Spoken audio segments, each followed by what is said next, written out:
What's up, everybody? It's Matthew Campoli. We're back for another Price to Sell. It's been a bit, like a 2-month hiatus, but we thought we'd wait to bring something super special for you guys, and that's what we did. So today, we have the co-founder of Originate Developments, an individual who has built a portfolio of 2,900 units and an estimated market value of $2.5 billion with a B dollars in 5 years, which is remarkable. We have Mr. Adam Sheffer in the building, the co-founder of Originate. Welcome. Thank you. Thanks for coming. Excited to be here. This is your first podcast? First podcast. Okay, let's go. I like popping cherries of podcasts, so my favorite thing to do. Well, welcome. Thanks for coming, man. I'd love, we start here with Price to Sell, a little bit of background. I mean, what you've accomplished in 5 years is amazing, so kudos to you. But let's give people a little bit of some background as to who you are, Originate, maybe how that happened. Sure. Get into that. Sure. That's a long story. I mean, I think a lot like you, just talking to you off camera, it was not where I thought I was going. It's not something I was shooting for. Mm-hmm. I didn't grow up in a real estate family thinking like this is where I'm going, and it just kind of happened. I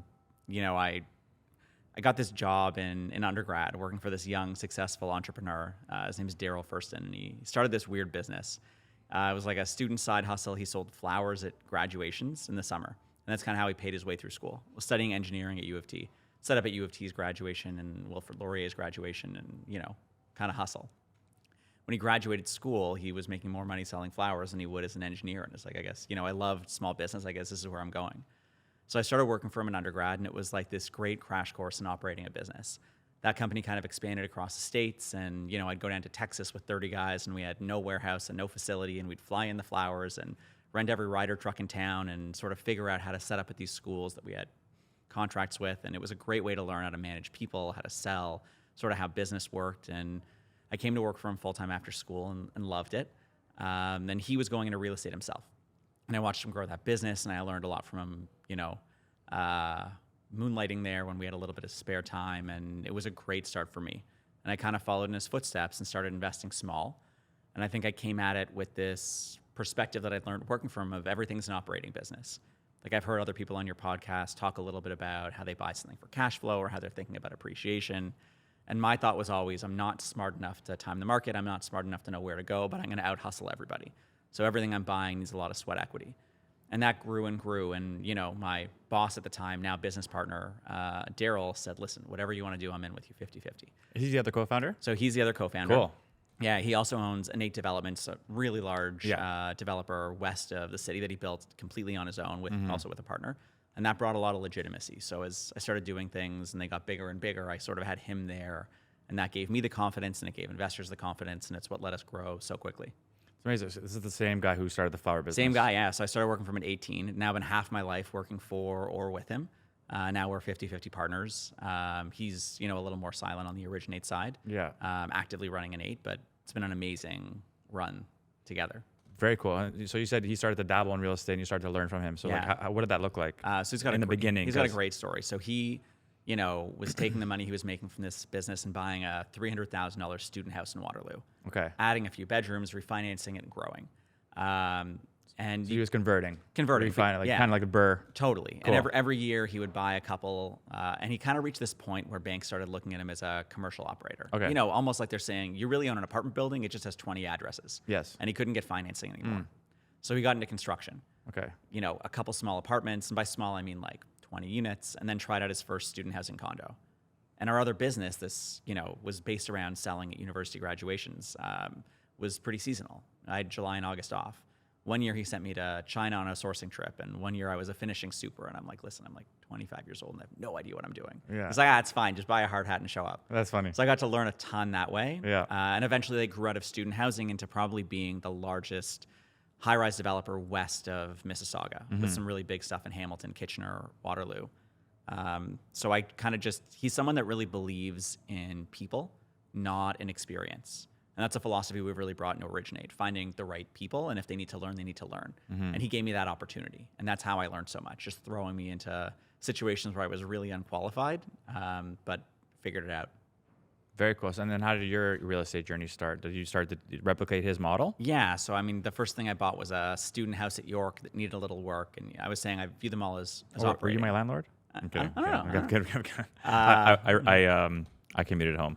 My mom made me lunch and dinner. So It's good roommates. it is. Then I bought a triplex in the annex, and it needed like an $80,000 reno. And I'm like, I'm going to do this myself. And I learned a lot. Worked really hard to rent them out. I wasn't posting on one site. I'm posting on 5 sites, like painting it myself.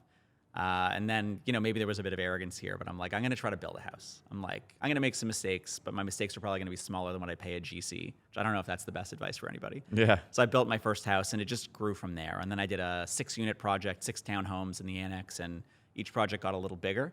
The realtor I used to work with back then, who's a good buddy of mine, said every time you try to go 6 times bigger than the last time. And I'm like, nah, that's gonna pan out at some point, but it kind of hasn't. Like, things have just gotten bigger and bigger. Yeah. And it's been a great learning experience. And there's a reason to grow. Like, I found things work much better as you get bigger. My first development project, I couldn't afford to hire good consultants. I had to fire my planner because he pretended to be city officials in emails, and was trying to make some money on the side. My architect would only work if I went to his house and pet his dog. Like, Interesting. It's really in the trenches learning. And as things get bigger and bigger, you get better people around you, and things just move smoother. Yeah, it's very cool. Yeah, so I'm trying to, for just the average consumer out there, I think people have like a roadblock when it comes to, well, first off, people think very micro, like, let me buy a house, or like that one investment property, you get a tenant. Sure. But when it comes to thinking about developing, that's like the NHL. It's like people can't even like conceptualize that. So how do you, let's kind of dumb it down for people on how to eventually maybe like start from investing early in a single family, or maybe like a triplex, and then leveraging that, and then eventually getting into developing 2,900 units, having a huge portfolio, now building in some of the top locations in the city of Toronto, right? Sure.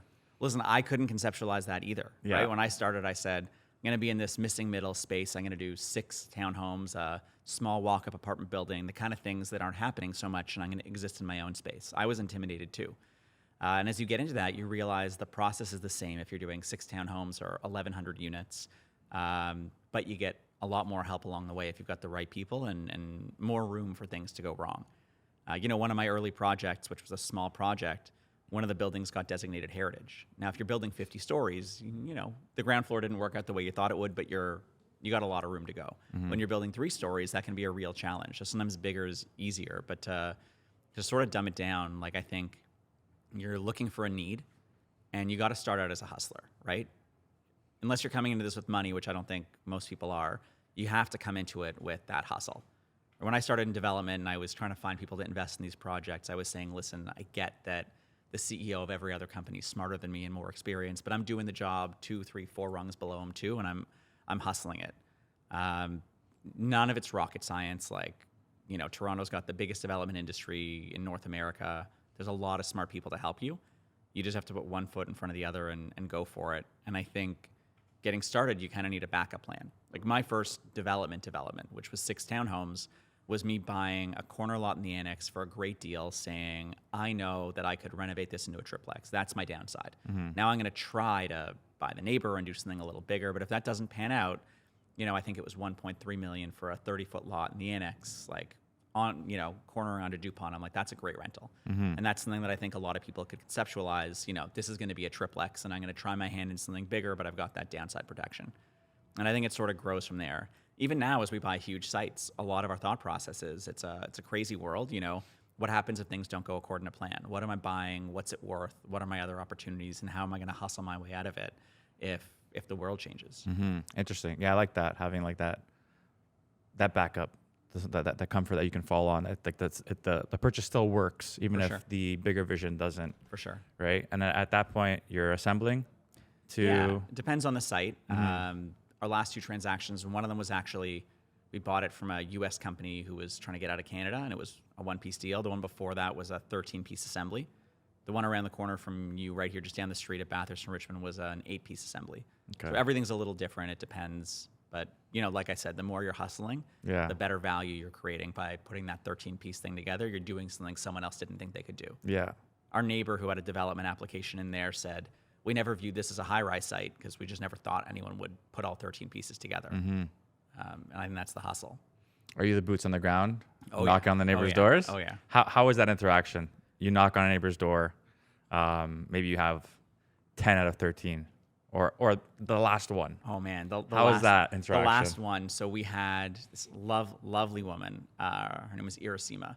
She was living in Central America for half the year. So we put the whole site together, and she just wasn't back, and wanted to do everything in person. So we were just waiting and waiting, fingers crossed for her to come back. And it actually went quite well. Some of the other conversations were much more challenging. This is like beginning of the Ukraine war. There was one family that had 3 families living with them, and are like, how could we envision selling our home right now when we've got family members from the Ukraine living with us? Like, a lot of them are really emotional conversations, which is nerve wracking. You lose a lot of sleep. The deeper you get, the worse it gets. Yeah. It's that classic entrepreneur mindset. Like, it's a roller coaster. You feel like you're up and down. Yeah. I guess, at the end of the day, the price has to make sense for them, right? For sure. Have you ever been to a point where you've invested all your time, energy, money, and just that there's like one person who doesn't want to budge? Or does it always end up happening where sooner or later something's going to make sense for them? So I think that there's a lot of situations where it's a really good value proposition for everybody. On that site, I was talking about a Jarvis and Bloor. The unit owners made about $1 million more than their home was worth, and we let them stay rent-free for 3 years. It was a really good value. So I think we were able to kind of talk most of them through it. But I'll tell you, right down the block here, we're like a block away from where we're sitting at Bathurst and Richmond. There's one piece on the block we don't own that's not included in the development, and we just couldn't make that one work. And usually it's not about money. It's someone saying, I don't care. And it's cool that you're doing something next door. This is my home, and I just don't care. Like, I don't know if you've ever seen those pictures in like Seattle. There's like a mall, this little home they had to like build around, because she's like, doesn't matter how much money you throw at me, I just don't care. Oh, I've never seen that. Yeah, it's a great, like, really, really good juxtaposition of like new versus old. Interesting. Yeah. Very cool. So let's, I'd like to dive into some stuff like this, but what was like maybe one story you can share of like a big failure that you experienced and the lessons that you learned from that? Sure. It's still pretty young in my career. I don't know if there's a big failure, but I can point out some real hardships we've had. Okay. I'll give you one that, again, looking at this site down the road. So we had a meeting with the city March 15th, 2020. My wife's really pregnant, like 8.5 months pregnant, and is like, can you not go in person? And I'm like, Laura, this COVID thing, it's not going to be a big thing. We're fine. Went into the meeting, the city loved it, and we turned around and started firming up on the deals that we had, the 8 different pieces. And one guy owned 4 pieces, and there was something we had to negotiate. We needed a small change, and he's like, let me think on it. And the next day is when the world shuts down, and I'm like, oh, this COVID thing is a big deal. Like, I'm way off base. And we were sitting there with half the site firm, half the site not firm. It was impossible to raise capital. And we were like, what is our backup plan here, right? Like, the world seems like it's coming to an end. Like, what is our backup plan? We were doing meetings in my business partner's driveway with investors, trying to convince people to put in 50 grand at a time. It was a really crazy time. And we ultimately convinced the guy that owned those 4 pieces that he should come into the deal and he should be an investor in the deal also. We were married at that point. I'm like, I got to close on this other stuff. One way or another, it's going to be someone buying all of us or me buying you. Like, we're in this one together. And over time, I was able to convince him to put a really material amount of money into the deal to kind of make this go. And it's a really tough year, and we got through it. And now we're sort of at the other side, in another cycle now as we start launching sales. And it's a challenging time, but we got through that. And we've definitely had a few of those. But we've been able to get back up. And let's just say he didn't come on board. What is a loss? What does that type of loss look like? Yeah. So, that was, like I was saying before, we're always thinking of that exit strategy. We probably would have found a way to claw ourselves out of it and break even or lose a tiny bit of money, but it would have been a lot of brain damage and a lot of work to kind of go nowhere. Yeah. But you're almost stuck. Like, it's not even a loss sometimes because you don't have a saleable product. You're just like, I'm in it and I can't see the forest through the trees. Like, I'm stuck and I don't know where I'm going. Yeah. And I think that's the key skill set. Like, we look at this like an operating business because I don't come from a real estate background. Like, what am I doing every day to like push the operations? Like, we were running a festival ground site there for a while because that was the only way we could generate revenue on site. Like, all the commercial was closed. We're like, what can we do? And I think you just have to put one foot forward and fight your way through it. What was your festival? It's called. We did a different one for every season. Like Fallen Leaves was the fall one. There was a Christmas one. Was it the outdoor area? Yeah. I've been. Yeah. You're welcome. That's awesome. Thanks. That's awesome. Okay, so let's dive into this project, so the one you're building called Reside, right? So if you want to give the audience super exciting project, just like a quick high level summary on what you guys are building. So that's the story behind it. Yeah, so that's the story behind. So now, it's cool because people will just see these projects like, oh, another developer, another development. Yeah. Right. But it's really cool to now know what went on behind that, the hardships, how it almost maybe didn't work out. Yeah. And here you are. So let's talk about this Reside. Yeah, so it's a really cool project. I mean, it's a downtown urban project, 18 stories, 216 units. What I think is really cool about it is being on the west side of Bathurst. You're like buried in the neighborhood. So when we were trying to figure out the marketing for it, and I'm not a marketing guy, I'm a sales guy. When I was trying to figure out the marketing, I would ask everyone, is this a King West play or is this a Queen West? Like, how are we designing the building? Who is it for? Is it for the more mature audience in Queen West? Is it for people that are going out more, that work downtown, the King West scene? And we ultimately landed on the fact that it was kind of both. We're like, being on the west side of Bathurst, you're sort of nestled into the neighborhood there. It's much quieter. It's all single family homes, and you kind of get the best of both worlds. You're a few steps away from Queen, a few steps away from King, in a pretty cool building that we designed really for people that spend their time in the city. Huge co-working space, amazing restaurant concept that also brings groceries and hot lunches upstairs. It's really meant to be part of that urban, everything's walkable, everything's here. You don't have to go anywhere to get what you need kind of feeling. Nice. And you guys partnered with Scotty Barnes? Yeah. That's pretty cool. Yeah. So how does that work? So we started by saying we really want the commercial to be an amazing amenity for the tenants, the owners, and we kind of were looking for the right operator, and we met Nader and Patrick Marzouk, who own the Regulars. They own Silent H. Like, these guys have done a lot in King West, and they came up with an incredible restaurant concept. It's called Grocery. It's a restaurant where if you like what you had, they can give you the same ingredients for you to make at home or take up to the patio upstairs. Oh, cool. Really cool. And those guys sort of being in the King West scene know a lot of people, and I think that Patrick sort of had a conversation with Scotty about it, and he's like, that's pretty cool that you're involved in that. I'd love to get involved in real estate. And when we heard that, we're like, he'd be the perfect prototypical resident. Like, King West has, like, it's becoming sort of what Yorkville would have been 5 years ago. Scotty would have lived in Yorkville 5 years ago, 10 years ago. Now people are living in King West, and we're like, let's build a building with this guy as our prototypical resident and kind of walk through what a day in the life would be like for Scotty living here. He's going down to the sports simulator. He's using the gym, like he's going to the restaurant. And that was sort of how that came about. Knowing that this was a place he wanted to live, we were able to design it for people like him. Yeah, it's super cool. That's a very interesting concept. There's so many restaurants. I would just love to know what the ingredients are, how to make it at home. Yeah. That's cool. I like that. So let's dive into the price per square foot and then the landscape of pre-con right now. Okay. So what are you guys selling at? We're in the mid 1500s a foot. Okay. And what's the entry size unit? There's a couple of really small bachelors. We don't love doing bachelors, but there's a few 300 square foot bachelors. Okay. Average unit in the building's in the sixes. Nice. Okay. That's a good size. So obviously the talk of the town nowadays is pre-con, when, the way the market is going with the fear of everything, pre-con prices are obviously up there. Yeah.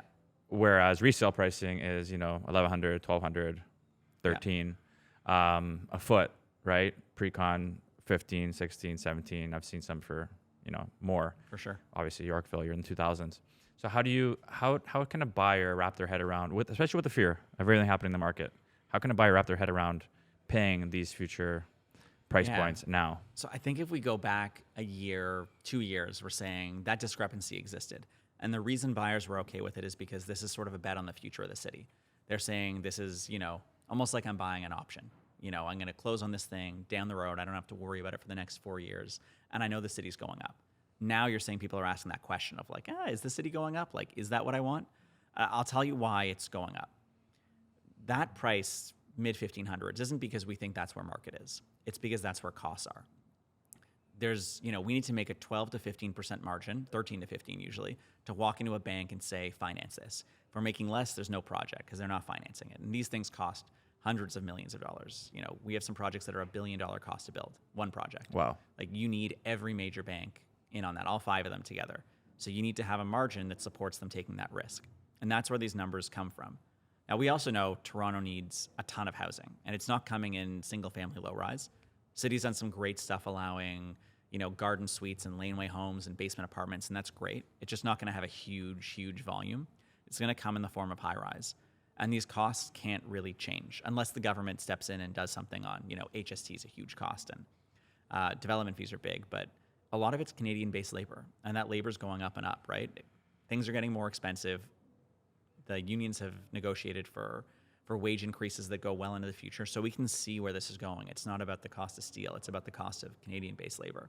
So we know costs are going up, which means the only way for us to create new housing is at these prices. And that's going to drag the whole market up.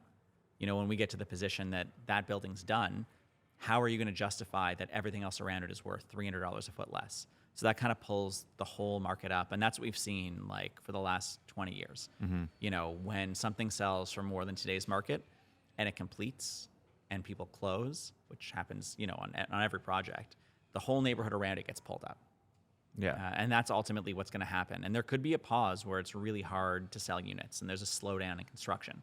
That wouldn't surprise me because it's hard to convince someone today of that when the world's uncertain. Yeah. But that is the only way for us to keep growing. And that's why I feel confident that anyone who's buying today is going to get to the end and the value is going to be there. Yeah.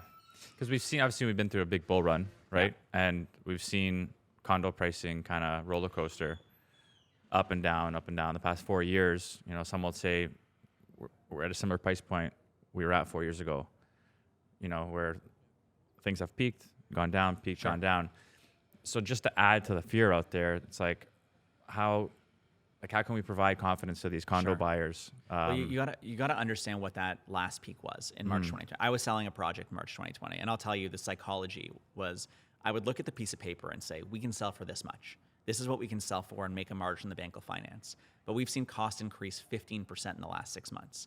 We'd be crazy to not put a little bit more on the number to make sure we're not going to have to cancel the project. What if we see another 10 or 15%? This was in March we were selling. We're getting in the ground in September. If I see another 15% cost increase in 6 months, I'm going to have to go back to all these people, refund their deposits, and tell them that we just can't afford to build it. So we had to be padding our numbers. And there was this moment in time where everybody got really scared and padded it quite a bit. And that's really where that jump came from. And that's February, March, January, maybe 2022. So that's kind of where that came from. And we're really not in that world now. We have a lot more cost certainty. The supply chain issues are gone. The unions that were in the middle of renegotiation at the time are done. You know, we know where cost is. And today it's based purely on cost. I'm looking at that piece of paper and saying, this is the retail, you know, this is the revenue number that we need to make these costs work and to be able to provide a product that is good quality. Yeah. Do you think assignments are still a good investment play? Oh, yeah. Yeah? Because a lot of people are losing their shirt right now, closing. Yeah. Right? Where, like, I have clients who have to sell under what they bought it for. You know? Do you think that people got too carried away with witnessing the success in assignments and just saying, oh, let me do it. Now there's an HST tax on it. Yeah. Do you think people should, going back to that safety net, do you think people should find comfort in, I can always assign it, or maybe not? I think you got to just feel good about not overextending yourself and knowing that you've got the ability to close. Like, I think the reason we're seeing this struggle is because of people that bought too many units. I don't think there's that many investors out there that bought a unit. It's their first investment product, and they're saying interest rates went up, I can't close. Because they were stress test when they looked at their mortgage. Yeah. You know, maybe not if it was 5 years ago, but generally speaking, they were. And I think that people just kind of over-leveraged themselves and thought the music's never going to stop. And those are the kind of people that get pinched. But there's a lot of people that aren't in that position, that this is their first or second investment property. They know they're able to close. This is based on real fundamentals, on cash flow they have, and they know they're in an okay position. But if you're asking about that as an investment, I think assignments are a great buy right now. Like I said, to buy assignments. To buy. I agree. I agree really with buying. feel like the market has to go up, knowing where cost is and where everyone has to sell. You know, that's not changing, and that should be an indication of where the market's going, of what replacement cost is. So if you can buy an assignment at well below what replacement cost is, I think that's great value. Yeah, assignment, definitely some good deals on assignments right now. Sorry, you were asking about, and I misunderstood the question. You were asking about assigning, being someone who's buying, planning to flip. Planning to flip. Yeah, I don't like that model. I mean, it's the same thing we're saying on development. You need to have two exits. If the market's great, I'll sell anything, right? Come knock on my house tomorrow, and if the market's on fire, I'll sell you my house. If not, I'm planning on living there. And I think it's the same with these investments. You have to have a long-term plan to close and own it. And if you don't, you're putting yourself at risk. Yeah. And in regards to the future, so rents are obviously going up. Price points are super high. Yeah. Cap rates are low. Chances of cash flowing on a condo from an investing standpoint, it's not really happening right now, unless you're Airbnb, right? Do you think that ever changes? Do you think the potential to cash flow will ever exist in condos? Or do you think, what do you think the play is there for an investor? I don't think that there's ever going to be an opportunity for great cash flow. You might get that moment in time when rates are really low and you lock in at the right point and rents are really high and you're doing okay. But I don't think on day one, 20% down, there's an opportunity to cash flow on, on many things in Toronto. Condos, houses, it doesn't matter. I think sometimes what people don't think about is that these are going to be people's primary residence. Think about your house or my house. I was buying where I live now. If I thought, what's the cash flow on this going to be if I rent it? It'd be terrible. It would look like a terrible investment. But I knew that it's something that I wanted to live in, and I knew there'd be a person after that who'd want to live in it, and that value is driven by the fact that there's a scarcity of housing. And I think that's why investors have turned more to capital appreciation. But that means you've got to be pretty responsible. You've got to be really disciplined to make sure that you've got the cash flow and you have the liquidity. Yeah. Yeah, I think that's super, super true. And like, there's so much mixed opinions right now, but the matter of the fact is our supply of shoe, right? How do you think 2024 looks for the market? Obviously, no one has a crystal ball. I think, and this isn't just about condos or houses, it's about the bigger stuff that we look at also, like shopping malls selling and office buildings and, retail. I think that whenever there's uncertainty, when you have no idea where rates are going, it becomes really challenging to transact. There's less people out there that have the confidence to step forward. So I think we're going to see that same thing happen. I think that people are going to go back to the basics, and there's not going to be flashy marketing. You're going to be talking about why this is a great investment. But I think we're going to see a slow market until we get really clear messaging on this is the end of rate hikes and we're on the way down, or this is what the world looks like. Like, I think people just need to have that certainty and confidence to go back to making big moves. I agree. And how's the landscape out there as a developer? So you're obviously buying, right? Are you noticing that a lot more opportunities are coming up on prime locations, like people in receivership, things like that? Like, what are you noticing out there on that end? I'm seeing less buyers, and there's a complicated reason for that. There was this policy the city wanted to put into place in 2022 called inclusionary zoning, which basically meant that every new building has to have a certain number of affordable units. And any development that had an application before that date was grandfathered. So a lot of developers went out and bought a lot of land trying to get a grandfathered site sort of before that moment in time. You can transfer the grandfather. Yeah. Okay. If the application's in. And now that policy still actually hasn't come into effect. That day's passed, and it's a complicated situation. But there was all this extra land that came into the pipeline, and that's right around when interest rates started going up and the market started to have a harder time. So there's a lot of developers that bought a lot of land that have been pausing projects and not selling. So I think their pipelines are getting bigger, and there's less buyers out there. So we're seeing more opportunities, but pricing hasn't changed a lot. And I think that's because there's, if you own land in Toronto in a good location, you've had 100 developers call you in the last 10 years. And if you didn't sell, it's because you don't need to sell. So it's hard for someone to wrap their heads around price changing. And I think that's a classic Canadian mentality. That's why we haven't seen certain areas of the housing market move at all, even though rates have gone up, because people are stubborn and they say, I know what this is going to be worth in the future. I know I'm sitting in a great city on a great property, so I'm not willing to accept less than I think it was worth. So I think we're seeing a lot less transactions for that reason. And how competitive is it out there? Obviously, a lot of these deals happen off market. It's kind of like a first come, first serve. Yeah. Are you noticing that you're a lot of the times competing against some of these other bigger developers in the city, especially for these prime spots? I would say it's getting less competitive. Like the site we just bought at Yonge and St. Clair, we got for a great price. I think a year ago, 2 years ago, there would have been a lot of people working on that, and it wouldn't have happened that way for us. So there definitely is a soft spot in the market that's provided a lot of opportunity for people looking to grow. How are the politics around that? Are some people getting a little can it be a little, what's the word? Unethical out there in that space sometimes? No, you know what I love about this industry? People don't feel like they have competitors. I don't know if you feel that way as a realtor. You probably do because you're going after the same listing. Feels like we're like in the same business, like doing the same thing. So there's competition on a site, but I've never really felt like I have direct competitors out there. And I think that's a philosophy that a lot of developers find. And I don't know. I don't even know how we'd be on. Oh, you're saying unethical, like with politicians? Like Even like other, just like I don't know, coming up, maybe as another developer, maybe it's who knows. I've never doing seen, doing what they need to do to get something done or to acquire a site. Yeah, I mean, but we're ultimately just paying that vendor, so there's no right. It's just whoever pays more. I haven't really seen anything, which kind of surprises me, right? You hear all these stories. Like, I haven't seen anything underhanded, since getting into this industry, which has surprised me a little bit. Yeah, even on the political side too. You see all the stuff with Doug Ford and stuff. But like there's stuff going on. Even there, like, so I'm not a low-rise guy. I don't want to get into the green belt, but and I agree they made a mistake, but I didn't really see, when you look at those stories, a big quid pro quo. Like, there isn't someone that got paid off and you're like, his aide got like a bag of money.